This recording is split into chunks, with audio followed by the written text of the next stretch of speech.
I wanted to talk a little bit about England because I know the World Cup is still so many months ahead and we have another international break or two before we get to there. But one thing I've not seen a lot of people talking about, and it's kind of popped into my head a little bit, is the worrying form of a lot of what you'd think were England's match winners going into this tournament so far this season. I was watching Arsenal play the other day and thinking about Saka, for example, and how he's had such an underwhelming season. And I like Saka. I think he's a great player. I think he's never let England down. He's been incredible for England. But it made me think about him. He's had a poor season. Jude Bellingham, currently injured, not had a great season before that as well, and he's going to be out for a little bit longer. Cole Palmer struggled with injuries all year, had a pretty poor season by his standards as well.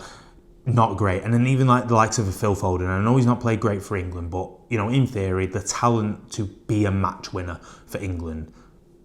Very up and down season. Had a good 2 months between October and December, and then since then has just been poor, and by his standards especially. And it got me thinking about how this England team might set up.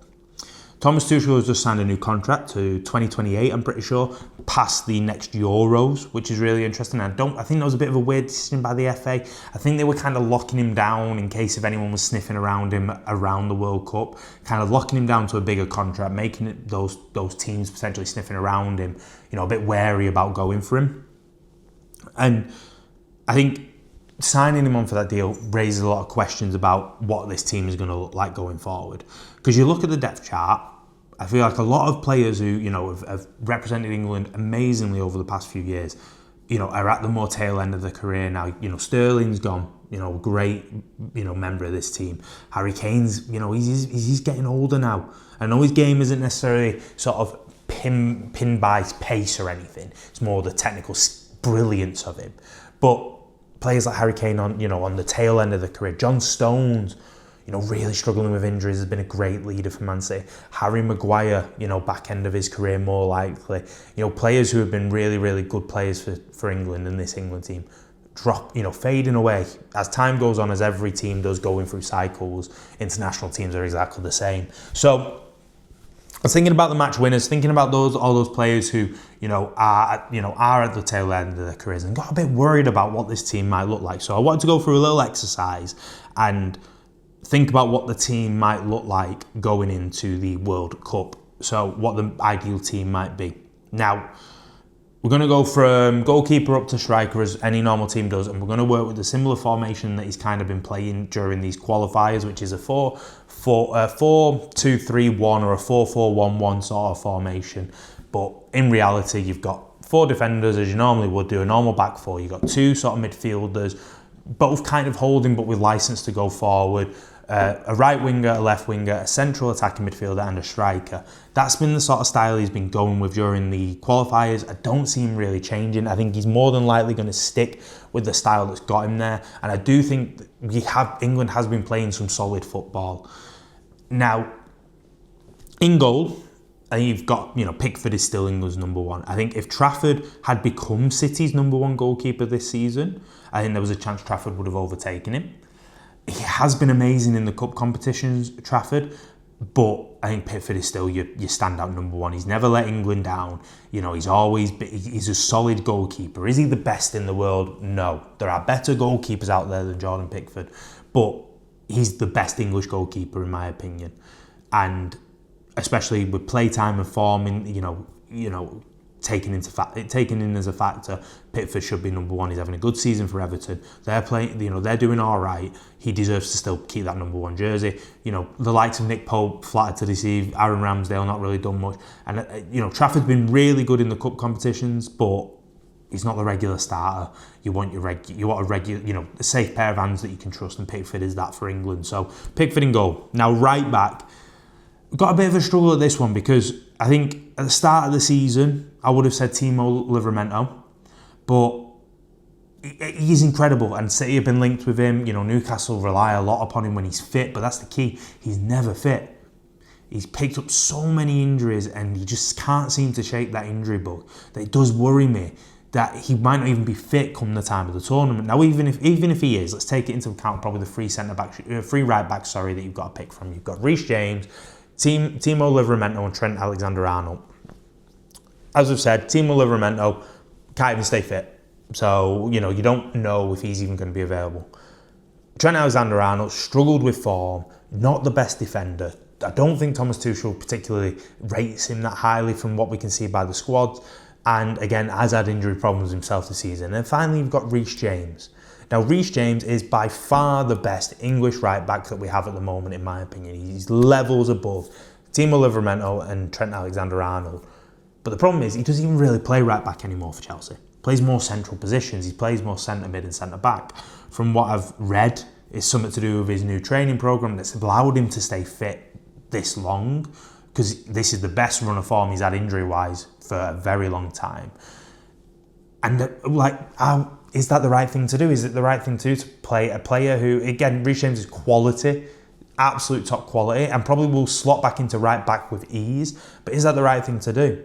Is that what Thomas Tuchel will do? Now, I think he will, because I think obviously he knows Reece James from his time at Chelsea. I think it's more than likely he will trust him to play that right back position. And then if we're going off the rest of who else we've got, I think that's fair enough. If Timo Livramento's fit, he might have a shout. I think a wild card potentially is obviously Ben White, but I just don't think he has any interest in playing for the national team anymore. So, and that's a real shame, because he's a talented defender. So I think you're looking at probably Reece James at the right back position. So we've got Jordan Pickford and Reece James so far. Centre backs. I think it kind of writes itself. You're looking at Mark Gay and Ezri Konsa. Now, if John Stones is fit, would Thomas Tuchel maybe side on the air of experience? Maybe. You've got Harry Maguire, potentially, if he can get back to fitness and form with United. They're playing well at the moment, probably looks a lot better now that he's in more of a simple, structured team format that, unlike he was with Amorim, where he's kind of hung out to dry a lot of the time, those centre-backs. But I think Mark Gay, by far, best English centre-back, one of the best in the world. And Ezri Konsa's had a quality season, so I think he deserves the chance to probably play. Both athletic, both strong, both physical presences, both good on the ball. I think really good options. So I think the centre-backs were good. I think we've got some good options. And if we can get John Stones fit and, you maybe have another backup player, maybe a young lad, maybe a Harry Maguire, someone like that, you've got a good, bank of defenders to pick from then. And again, Reece James can always play centre-back. Played great there when he's had to fill in there for Chelsea this year. He's just such a talented player. Reece James could be another centre back if you've got someone who can play right back at a good level. So I think we're good on the centre backs. Now left back, I think personally, there's two options really. You've got Lewis Hall and you've got Nico O'Reilly. I think by far they are the two standout options for England to potentially take to the World Cup this year. Look, if it was me picking, I would go with Nico O'Reilly. I think he's been incredible. But I think what's going to work against him is now that he's moved to centre mid. And he's looked amazing there as well. But I think because he's now moved to centre mid and he's more likely probably going to play a lot more minutes as centre mid than he is at left back between now and the end of the season, I think you're looking at Lewis Hall, as long as he can stay fit as well, Lewis Hall being the main left back. And I think it also matches more the structure Thomas Tuchel probably wants to go for. And especially if you have someone like Reece James as that right back, who probably won't be bombing up and down as much as, as a Lewis Hall could. Lewis Hall's going to be more of that up and down sort of left back, getting up and down the channel, whipping in balls, being and tracking back, but having Reece James and the two centre backs there to sort of mop up anything if needed, and and Lewis Hall can then become a bit more help in the creative side of things. But for me, if I was picking a team, I think Nico O'Reilly should be in. Whether it's centre mid or left back, Nico O'Reilly should be in. He has been phenomenal this year, absolutely incredible. The guy, to say he's 20, he looks like a 10-year pro. Playing in that City team is mental to me. Absolutely mental. So what a guy he is, what a player he is. I think both of them are definitely on the plane. I think Nico O'Reilly as well, because he can play centre mid, you can use him in different ways. You can use him at left back, you can use him in centre mid, you can use him pushing forward into maybe a centre attacking role. He's a big, strong presence. He's played at the highest level for the past full year, proved his worth in every position he's played. And I think if Pep trusts him, I think Thomas Tuchel will trust him as well. Whether he starts though, I kind of get it if he goes with Lewis Hall for maybe the structure he wants to go for, but I do think Nico O'Reilly will be on the plane either way. I think it's a real shame that someone like Lewis Skelly hasn't had much game time this year, because he's such a talented player. And I think, looking 12 months ago was a shoo-in, basically, to be in this England team. But I think the lack of game time and the lack of great performances this year because of the lack of game time have really, really affected his chances of getting into the squad. And I may be wrong on that. Again, he might have a great end of the season, might show up for Arsenal in big moments, and again, that might change opinions. He might come on the plane as well. But I do think the two main options are probably Lewis Hall and Nico O'Reilly, and I imagine Thomas Tuchel will probably go with Lewis Hall to be the main starter for England. And I don't think that's a bad thing. Lewis Hall's a great player as well. But yeah, so looking at goal, we got Pickford in goal, we got right back Reece James, Matt Gay and Ezri Konsa as the centre backs, and Lewis Hall in my predicted lineup so far of people. Now, this is where it gets interesting when we get into these midfield positions. So your two holding midfielders in your central position. One, Declan Rice, nailed on, absolute 100% guarantee. What amazing season he's having, great player, absolutely fantastic player. The improvement he has made year on year has been really special to see. And he seems like a likeable guy as well. I think he's a great player. I'm gutted City didn't get him. I'm gutted he chose Arsenal over City. But, these things happen. But I think he could have a really big say on this tournament, with especially the performance levels he's been having, the quality of delivery he has. We have a set-piece taker, a really good set-piece taker in Declan Rice. And that could be so useful in tournament football, especially if Tuchel maybe goes with the mindset that a lot of English teams have gone with, which is, using these set pieces, throw-ins, corners as ways of almost like creating chaos, taking some sort of, inspiration from these teams. I think that could be a really good way to go, especially when you've got Declan Rice in there who can deliver an amazing, amazing delivery. So Declan Rice is nailed on. And then it's more than likely, we've seen in qualifying, that Elliot Anderson will be the midfielder next to Declan Rice. And again, I don't mind that. Great player. Nottingham Forest having a bad season, but Elliot Anderson stands out like a sore thumb in that team as just a top quality player. Incredible. Linked with a big money move in the summer to potentially United. Looks likely maybe City at the moment. So I can see those two being sort of the central midfielder players with one at a time licensed to push forward. Maybe Elliot Anderson becoming more the holder, Declan Rice pushing more forward in that 8 position. But they can interchange. That's the beauty of it as well. I imagine that Thomas Tuchel might look at is that these two players can interchange those positions. If Elliot Anderson goes, Rice can cover. If Rice goes, Elliot Anderson's going to be able to cover. Now again, you've got options here though. You've got the likes of Nico O'Reilly, as I already mentioned, can play in centre mid. Again, I think that gets him on the plane because he's playing brilliantly there now for City. And I think if you play well there for City, you can play well there for England in that central midfield role. You've got Kobbie Mainoo, really come back into form as well of late. Incredible talent. I think if he keeps playing consistent for United, he's probably guaranteed to be on the plane as well, as should be. Incredible talent. And he brings a lot of energy, box to box. He was, one of the stars of the last tournament and of the Euros for England. The way he came into that team and sort of changed the way, it was it wasn't a great England performance, but they made it to the final. And he was a big part of that. He was a big reason they made it there in the end. So I think Kobbie Mainoo should be on the plane as well as in for a shout, potentially starting. And I think another interesting option maybe is playing Jude Bellingham further back. Whether he's been in great form or not this season, he's obviously going to be in the squad for the tournament. Unless he's injured, he's going to be on the plane. So I think playing him maybe further back is an option, but I don't think it's a great one. I think that's more of if you maybe want to pump on more attacking talent late on a game to try and, break a deadlock or something like that, or get yourself back into a game. Then you maybe play with that idea. But I think more than likely most managers see Jude Bellingham as more of the attacking midfielder now. I think he'd be an amazing 8 if played there regularly, but that's my opinion. I think playing him forward actually diminishes some of his talents in a way, kind of makes it a bit cluttered from what I've seen when he's played at Madrid with a striker in front of him. Something to maybe think about. But yeah, I think you're more looking at maybe Rice and Elliot Anderson as your two starting central midfielders, and the likes of Nico O'Reilly, as well as backing up left back, being a backup in that midfield, Kobbie Mainoo, and then potentially an emergency Jude Bellingham potentially playing a bit further back as well. But then moving on to right wing, I think it's nailed on Saka. I don't think there's really a debate. The only other really option is Madueke. And he's played good for England, to be fair. Tuchel seems to like him. He's been in a few of the squads. But I think Saka's nailed on for that right wing spot. Again, fitness pending at the moment in time. Saka's probably a nailed on player. But I do worry about his form.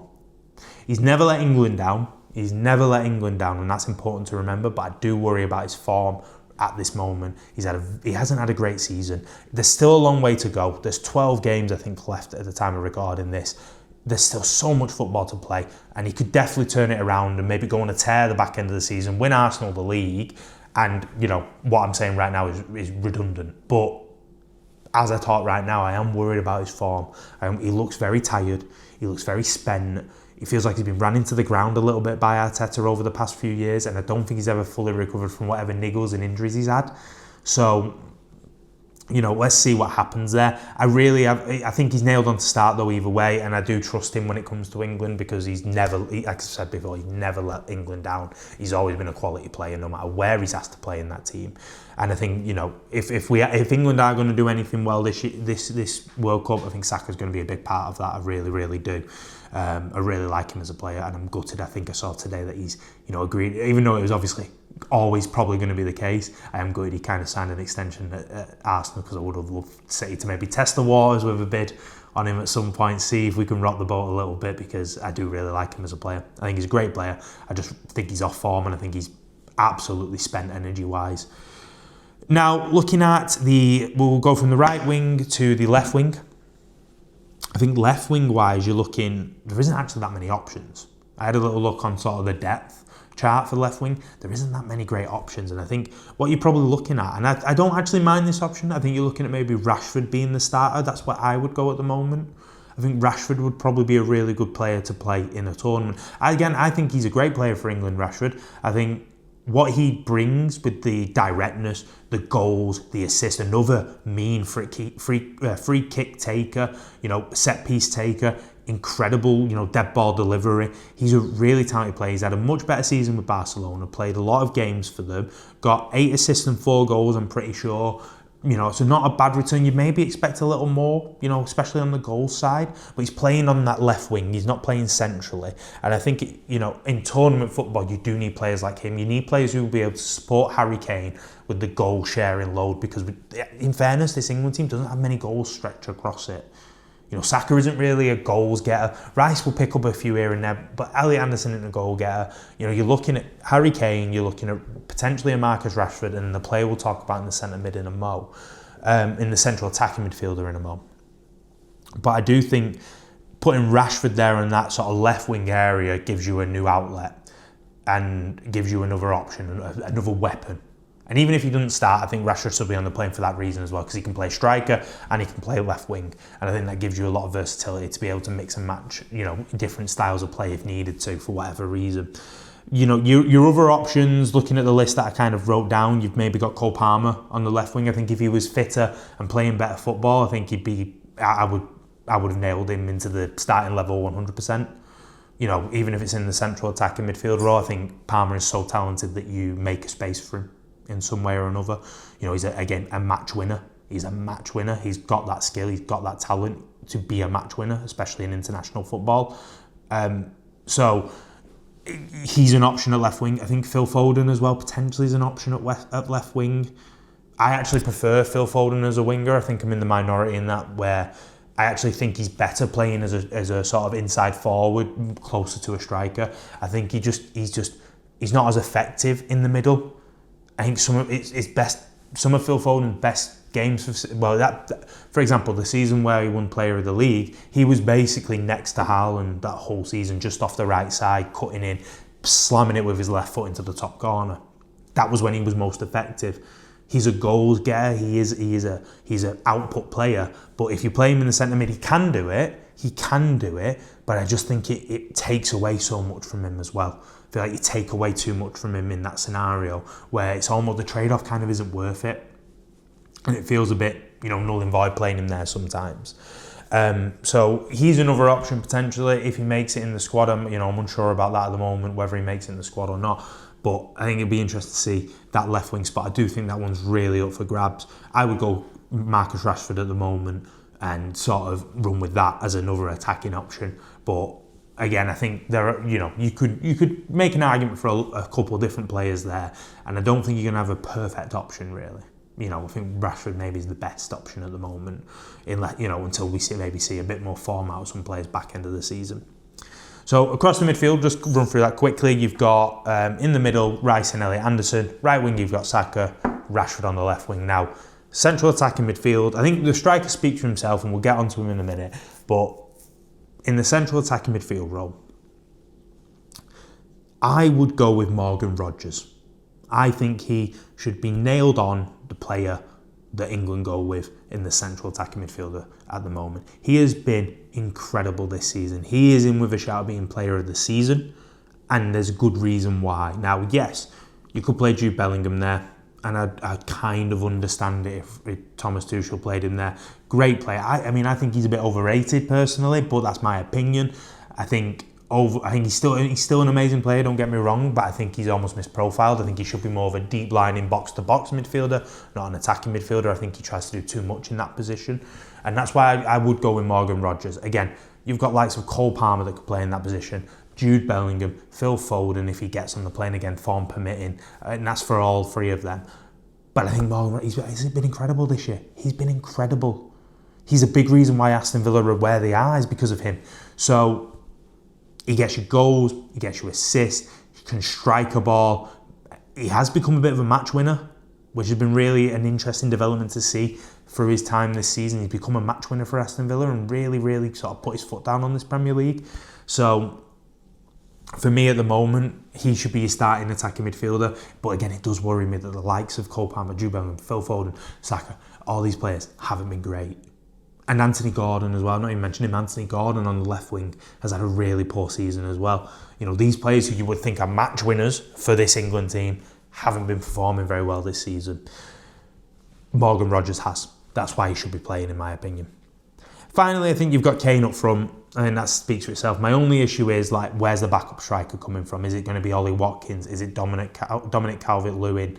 Do you go over Danny Welbeck, an experienced head? Again, do you just bring more wingers and say Rashford is a left winger and a striker option? You know, I know he's mentioned that this Phil Foden could potentially play as a false nine in previous squads. He's mentioned that, and he has done that for City really well in the past. I think Jude Bellingham's an option as a false nine as well. During that Champions League run for Real Madrid a couple of years ago, on his first season for Real Madrid, was brilliant in that role. Really, was really good in that role when they didn't really have a recognised striker and they won the Champions League. So My issue isn't with Kane. Kane will do his job. Kane will be the talisman. He's been amazing for England, and you know, this might be the last tournament he can make a real impact at, because the next one, a bit further down the line, a couple of years older, is he going to be the main man at that point? I doubt it. I highly doubt it. Does he have a couple more years at that level? I'm not sure. And do you really want him to be? Would you rather have someone maybe a broken through? Ideally, as England, you probably want someone to have taken that mantle. But he's in great form this season. He's scoring goals for fun for Bayern Munich. And you can say what you want about the German league, but the teams are normally well organised, and he's been incredible. And he's a goal a game pretty much. He can get assists. And I think as well, what's interesting as well, if you've got Morgan Rogers in there, I feel like he's better. He's such a runner. I feel like you need runners next to Kane and to break the lines. Rashford is one of them. I think Morgan Rogers is one of them too. So when Kane drops in, if they're bombing forward, those two, you've got two great options. Saka on the right as well. You've got great options there. And I think, again, if England are going to do well, like I've said with Saka, I think if England are going to do well in the tournament, Kane has to have a good tournament. He has to be a leader, and he has to lead from the front and be, get goals, get the goals. I'm not even bothered about the assists or the amazing sprayed balls here and there. Be in the box, finish the ball like you are for Bayern Munich, be a lethal striker. That's all you need to focus on. Let everybody else worry about everything else, not you. You focus on being the striker, score goals for England, take us to World Cup victory. Take us to the World Cup victory. So yeah, looking at the team, you've got Pickford in net. Left back, you've got Lewis Hall. Right, centre back, you've got Mark Gay and Ezri Konsa. Right back, you've got Reece James. In the middle, I'm thinking Rice and Elliot Anderson, probably your best options at the moment. Right wing, you've got Saka. Left wing, you've got Rashford. And then I'm thinking Morgan Rogers and Harry Kane. Now, when I lay it all out like that, I still think that's a really good team. That's a really, really good team. I think, so much quality there, so much talent there. You've got enough, but you can't tell me that having an informed Cole Palmer, an informed Jude Bellingham, an informed Aaron Aaron Gordon, and in form Phil Foden. You know, having these players on form, an in-form Ollie Watkins or backup striker of some sort would be nice. Like, and even an in-form Saka and an in-form Rashford in some way. You can't tell me not having those players more firing, leaning into something you feel a bit more confident. But I think as well, I think a lot is going to ride on Thomas Tuchel. How does he set up the team? How does the team play in a tournament? How does he react to this tournament setting? Because yes, he's been a really good cup manager through his career, but is this... International football is different. International football is so different at the end of the day. Is this going to be something he thrives in or doesn't thrive in? As a manager, he's, on paper, one of the best international managers there is at the moment, CV would suggest, but international football is different to club football, and international tournaments are like nothing else. When you've got Spain in there, you've got France in there, a Germany that's going to be on the hunt. You're talking about your Brazils, your Argentinas are going to be there. Not to mention any wildcard teams, because there's always wildcard teams every time. Your African football teams that are going to be there, who are going to be bang up for it. And even USA, in fairness, Maurizio Pochettino, they're going to want to prove, that they deserve to be at the World Cup, not just because they're hosts of it, but because they can hang with people. I think it's going to be really interesting to see what happens. I'm really excited for the World Cup. I always love international tournaments when they come around. I love how everyone sort of bands together and supports England as one team and we're all in it together. I just hope that some of our players can get a bit more form before it comes around, because I really want some of our big hitters, and I would feel so much more confident if all these players were hitting form at the right time, like they have done in previous seasons. I feel like this is the first time in a little while going into a tournament, especially in the past couple, where our players haven't been really on the best of form. So I really hope, some of them hit form at the back end of the season for England's sake. When I look at it from a City point of view, look, Saka, you can stay off form if you want. You don't need to, do anything crazy. But from an England point of view, I really hope that the likes of these players who I mentioned hit form sooner rather than later, because we need them and we've got a real chance. We've got a real chance of winning this World Cup. I really feel good about it. I really do feel good about it. I really want to see England win a trophy at some point in my life. At the end of the day, I want to see England win a trophy in my life. So I just hope and pray that this is the year. This is the year. 2026 will be the year. And I've had a good feeling for this year. Maybe it's because England might win something. We'll see. Anyway, thank you for watching the video. Please let me know in the comment section if there's anything that you found interesting, anything you disagreed with, anything you agreed with. I want to hear your thoughts. I want to have discussions in the comment section. So please leave any comments in there. Drop a like, drop a subscribe if you want to hear more. The goal is to be weekly with these videos and really kind of talk about anything on my mind when it comes to sport. You can also follow me on other channels like TikTok if you really want to, and listen to more of me. But yeah, thank you for watching, thank you for listening, and peace.